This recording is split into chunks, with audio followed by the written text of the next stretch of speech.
Dan tadi sudah saya sebutkan ya, bahwasannya seorang yang wafat itu hanya wafat jasadnya, meninggal jasadnya, tapi ruhnya tidak mati, Pak. Ruhnya itu masih hidup sampai nanti ke surga Allah Subhanahu wa taala atau ke neraka. Jadi memang ruh itu tidak pernah mati. Itu cuma seperti apa ya? Cuma di dunia ini kan cuma seperti itu. Karena jasad itu kan ikut dunia, tapi ruh itu enggak.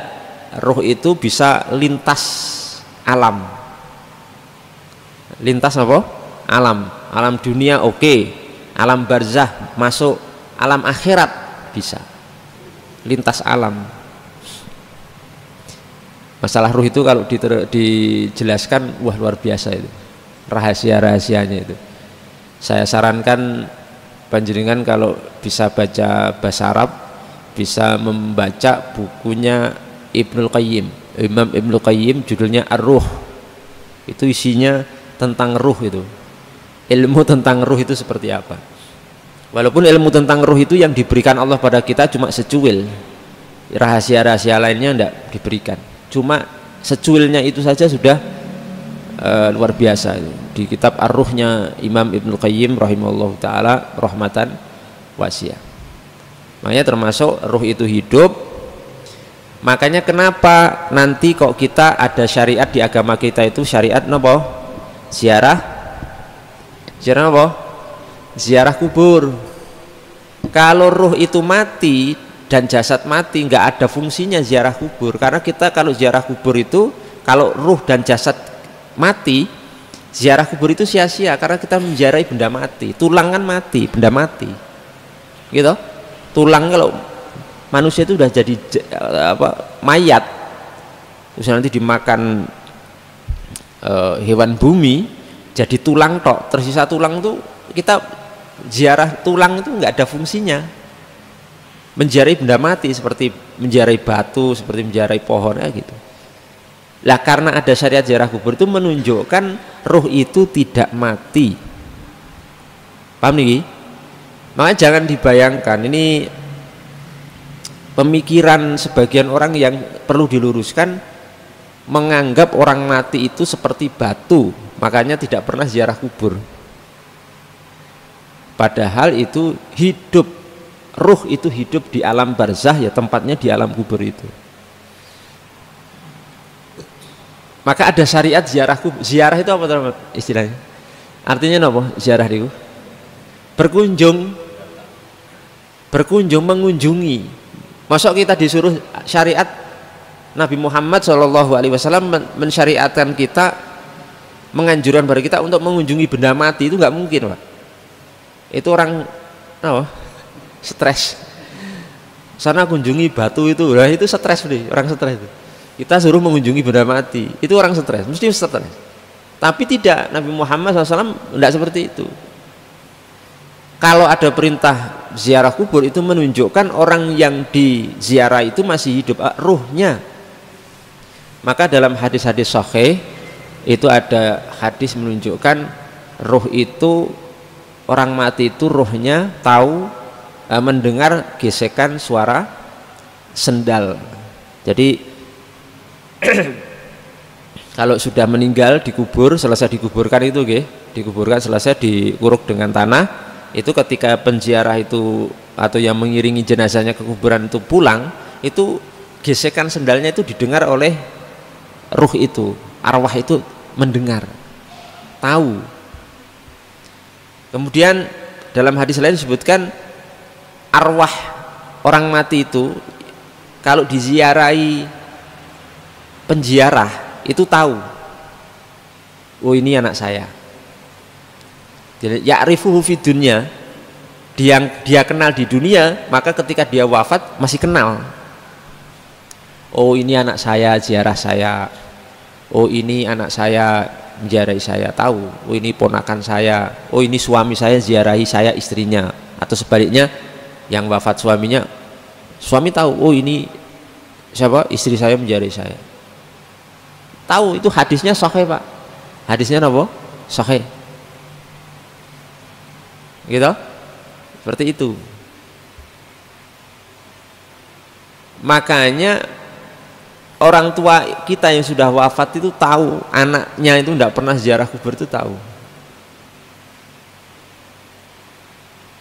Padahal hadis tentang anjuran ziarah kubur itu sahih dalam Sahih Bukhari, Sahih Muslim. Ya, apa hadisnya? Kuntu nahaitukun an ziyaratil kuburi fazuruha. Dulu aku pernah melarang kalian dari ziarah kubur, sekarang fazuruha, sekarang ziarah kuburlah kalian. Itu hadisnya sahih dalam Sahih Muslim. Dulu di awal Islam ziarah kubur itu dilarang. Kenapa?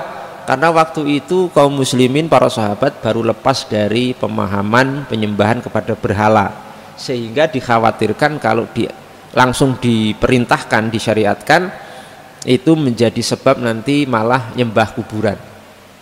Tapi setelah itu ya sudah berubah, kaum muslimin sudah mantep, para sahabat imannya, keislaman sudah mantep, maka dinasakh, larangan itu dihapus oleh Rasulullah SAW, kemudian dianjurkan untuk ziarah kubur. Maka ziarah kubur itu hukumnya sunnah muakkadah, sunnah yang sangat ditekankan sekali. Jadi jangan berpikiran wah dari rumah aja. Lah kalau memang dari rumah toh, lah kenapa Nabi mengatakan fazuruha, hendaklah kalian apa ziarah kubur. Lah kita mengunjungi ibu kita kok dari rumah, gimana caranya? Analoginya itu deh. Kita merantau di Kalimantan, ibu kita, bapak kita di Solo. Apakah cukup mewakili kalau kita 20-40 tahun nggak pernah pulang, tapi cuma apa? Telepon atau SMS, cukup nggak itu? Mewakili enggak? Belum mewakili, Pak. Belum mewakili. Telepon sama SMS itu tidak seperti ketemu langsung dengan orang tua kita. Makanya di Indonesia ini ada tradisi mudik. Mudik itu nggak bisa digantikan dengan WA, nggak bisa digantikan dengan telepon, SMS, bahkan video call sekalipun nggak bisa terwakili. Mudik ketemu langsung, kita bisa merangkul orang tua kita, bisa mencium mereka, itu tidak akan pernah terwakili dengan video call sekalipun. Analoginya seperti itu. Lah kalau kita tidak pernah ziarah kubur, wah saya yang penting mendoakan dari rumah. Lah kenapa Nabi harus repot-repot memerintahkan fazuruha, adalah kalian ziarah kubur? Yaitu berarti nggak pernah mengunjungi. Bapak belas, padahal orang tua kita yang melahirkan kita gitu, ibu kita yang sampai bertaruh nyawa gitu, melahirkan kula jenengan, bapak kita yang mencari nafkah dari kita kecil sampai gede, sampai punya anak istri. Sampai-sampai sebagian teman saya itu curhat kuburan orang tuanya sampai nggak tahu, lupa. Bayangkan itu orang tua loh sampai lupa kuburnya, nggak pernah mengunjungi sampai sekarang. Tapi sudah tobat, setelah saya ceramai tobat sekarang, cari kuburan orang tuanya di Jakarta masalahnya, dicari sekarang. Oh, durhaka kamu kalau kamu melupakan orang tuamu, sepanjang hidupmu nggak pernah ziarah kubur, kamu durhaka sama orang tuamu. Nanti anak-anakmu juga akan seperti itu, melupakanmu dan tidak akan pernah mengunjungi kamu. Makanya Imam Nawawi dengan ini kelas kita itu kalau pakai ulama yang berkelas, Pak. Imam Nawawi, pengarang Riyadhus Shalihin, pengarang Sahih Muslim, nah, Sahih Muslim, pengarang penjelasan Sahih Muslim. Saya punya 12 jilid, Pak. Imam Nawawi ini saat mengarang penjelasan Sahih Muslim, hadisnya itu sekarang 4.000-an hadis. Imam Nawawi itu tidak bawa kitab Sahih Muslim, Pak. Kenapa? Karena hafal di luar kepala. 4.000 sekian hadis itu hafal di luar kepala. Sak sanate, bukan hadisnya. Hadis ini kan bunyi hadisnya gitu. Innamal a'malu binniyat, itu kan sabda Nabi, redaksinya gitu. Tapi sebelum redaksi hadis ini kan ada sanad. Sanad itu transmisi ilmu, mata rantai orang yang meriwayatkan dari Nabi sampai ke kurun-kurun setelahnya sampai Imam Muslim. Haddatsana fulan qala haddatsana fulan qala haddatsana an fulan an Nabi sallallahu alaihi wasallam. Itu Imam Nawawi hafal. Jadi sambil sendenan gini hafal semua hadisnya. Lah kula jenengan arba'ine babar blas. Paling sing hafal napa? Innamal a'malu binniyati diulang-ulang mawon. Niku tok diulang-ulang kuwi sahabatnya ditanya sahabatnya siapa? Lali. Boro-boro sanad. Wis babar blas. Kali sijine sing dihafal iku kulo bid'atin dolan. Sing dihafal mung innamal a'malu binniyati kali kulo bid'atin dolala wis repot itu. Niku Imam Nawawi sehebat itu ulama itu. Iku mengatakan dalam Al-Adhkar kalau nggak salah juga dalam syarah Sahih Muslim dianjurkan memperbanyak ziarah kubur. Jadi ziarah kubur itu jangan hanya formalitas. Anggap bapak ibu kita yang sudah wafat itu masih hidup, gitu loh. Anggap, karena mereka ini tidak mati di alam barzahnya, hidup, ruhnya itu hidup. Itu disarankan untuk memperbanyak. Ya sebulan sekali, 2 bulan sekali. Paling apes itu setahun sekali lah itu sudah paling apes itu. Setahun sekali pun tidak, wes kurang ajar ini ada. Wes bener itu. Saya agak keras nih memang masalah nih. Pokoknya saya itu kalau ke orang tua, bab ke orang tua memang agak keras saya. Kalau yang setahun sekali pun tidak itu fik anak durhaka Pak itu. Fik wes yakin anak durhaka itu. Apalagi sampai 10 sampai 20 tahun. Dalam arti bisa lah ya. Kecuali anak itu tidak mampu di Kalimantan Arab usaha di sana bangkrut untuk pulang aja nggak bisa, itu beda. Ini nek mampu bisa punya harta untuk mengunjungi ziarah kubur orang tuanya, atau cuma Jakarta murah meriah naik bisa sampai rumah sampai kampung.